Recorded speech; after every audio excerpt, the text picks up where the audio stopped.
watch two people build IKEA furniture. First, there's Checklist Claire. She opens the instructions and lays out every screw and studies every diagram and refuses to touch panel B until panel A has been properly honored. Then there's Winging It Will. He dumps everything onto the floor, throws the instructions aside and says, "I can tell this is probably a bookshelf." 3 hours later, the thing has 6 extra screws, 1 backward drawer, and the haunted lean of a Victorian armoire that absolutely came with a ghost.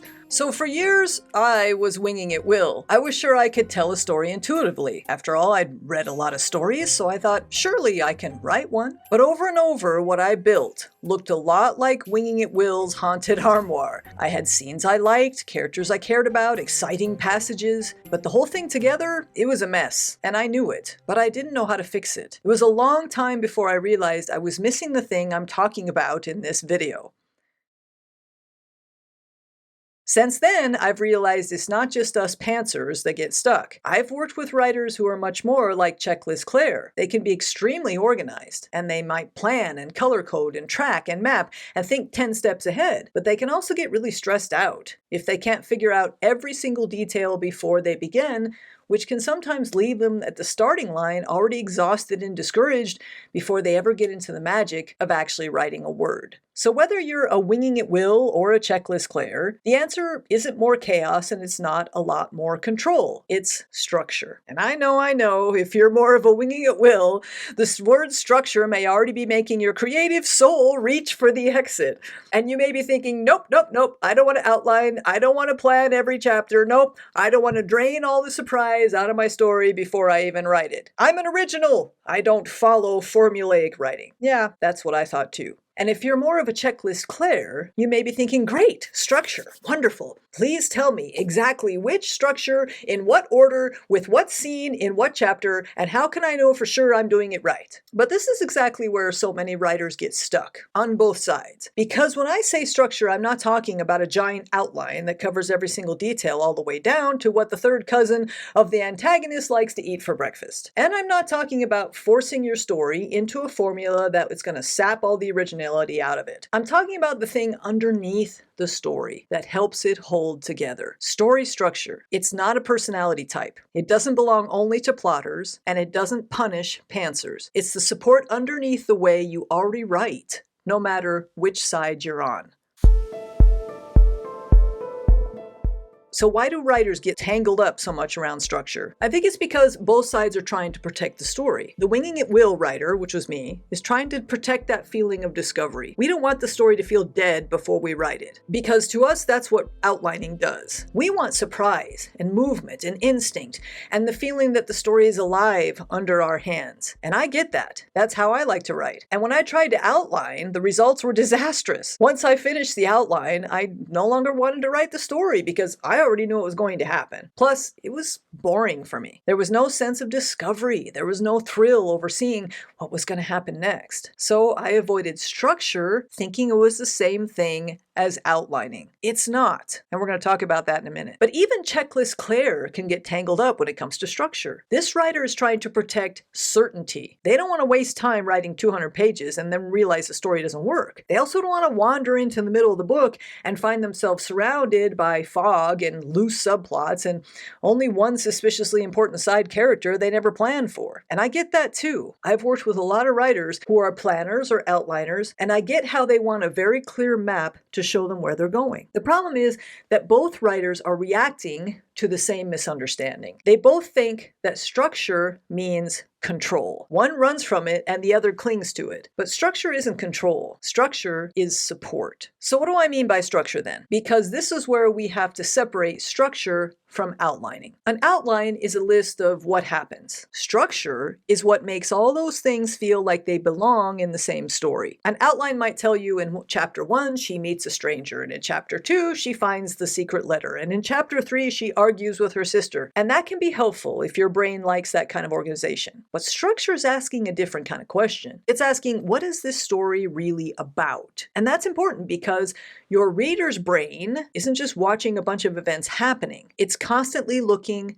for meaning. So if we're telling a story about a little bear who wants to find his way home, for instance, structure is what keeps the story about the bear trying to get home. So the outline may show that he meets a fox and he crosses a river and he gets scared in the woods and he hides in a cave, etc., etc. But the structure keeps the main question alive, which is the bear going to make it home? So if he suddenly opens a bakery and fights a dragon and becomes mayor, those might be fun things. But now we don't know what story we're in anymore. The structure has collapsed. Structure gives the reader's brain a path to follow. Let's try another example. Let's say we're telling a story about a girl who wants to win back her best friend after she made a terrible mistake. So the outline might say that she avoids her friend at school, she finds an old photo of them together, she tries to make a joke that goes badly, and then she finally tells her friend the truth. But the structure keeps the story focused on the real question. Will she become brave enough to be honest? If she suddenly decides to train for the Olympics, solve a neighborhood mystery, and adopt 12 turtles, those things might be interesting or fun, but unless they're somehow connected to that main emotional question, the story is going to start to drift off and your reader's going to get bored.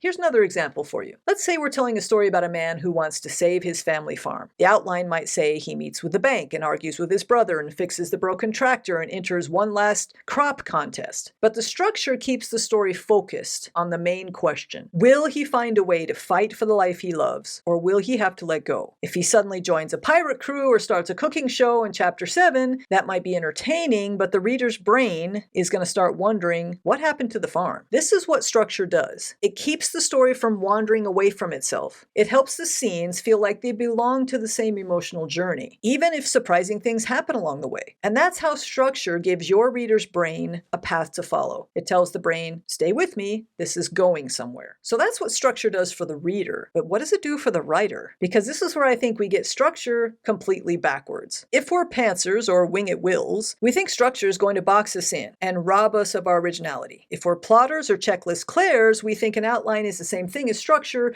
so if we've already outlined, we're good to go. But both of these writers are wrong. Structure is what makes it possible for a writer to create a workable story, one that readers are going to enjoy reading. And this is why I've become such a staunch cheerleader for story structure, whether you're a plotter or a pantser. Let me explain.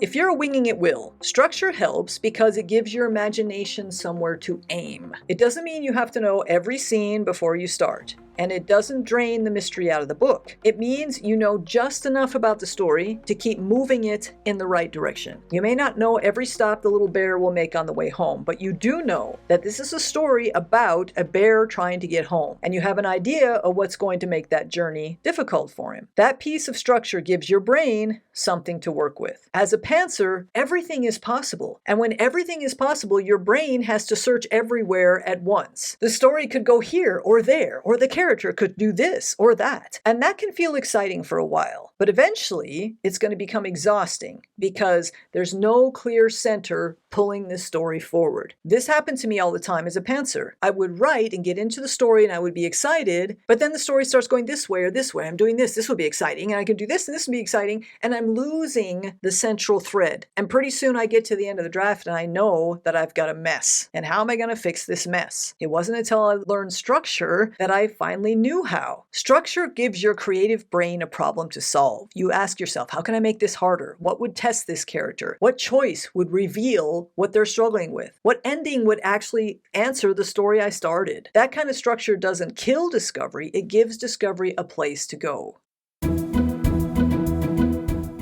If you're a checklist clair, structure helps in a different way, because you may already have an outline. You may have chapters planned and scenes numbered and character sheets and timelines, setting notes, all of that. But here's the thing that plotters need to know. An outline alone does not guarantee that your story is going to work. You can know what happens in every chapter and still have a story that kind of feels dull or scattered or emotionally thin, with a payoff that just doesn't hit where it should. Structure helps the plotter because it tells you what the outline is supposed to serve. It helps you look at your plan and ask yourself, is this scene just here because I thought of it, or because it's exciting, or because it's actually moving the story in the right direction? Is this subplot connected to the main emotional question, or is this ending paying off what I set up in the beginning? So for the checklist clair writer, Structure can actually reduce stress because now you don't have to control every tiny little detail to feel safe. You have the deeper shape of the story. You know what pressure has to build and what change needs to happen. And that means you can loosen your grip a little bit. You can let the draft surprise you without feeling like the whole thing is falling apart. So structure helps the pantser by giving freedom a direction, and it helps the plotter by giving planning a purpose. It gives Winging It Will enough support to stop building haunted furniture,